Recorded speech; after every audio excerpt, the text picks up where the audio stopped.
dès le début, effectivement, on s'est dit qu'il fallait qu'il y ait, enfin, généralement, bon, c'est pas absolument respecté dans tous les numéros, mais qu'il y ait la première rubrique, après l'éditorial, soit une rubrique d'écriture sainte pour présenter. C'est la parole de Dieu. Comme toujours, c'est pas. Alors, c'est sûr, les protestants ont tendance à ne voir que la Bible.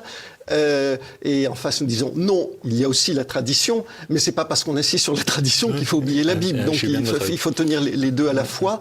Et on aime citer dans la page qui annonce cette rubrique la formule de Saint Jérôme qui dit l'ignorance des Écritures, c'est l'ignorance du Christ. Ouais, c'est ça.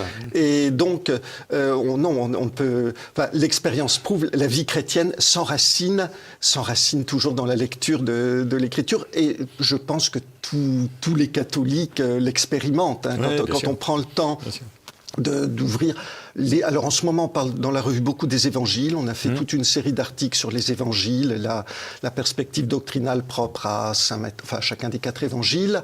On a aussi essayé de parler des psaumes parce que c'est la base de la prière. Ça l'a toujours été pour tous les saints depuis 2000 ans. Et de la prière liturgique de l'Église aussi. Oui, tout à fait.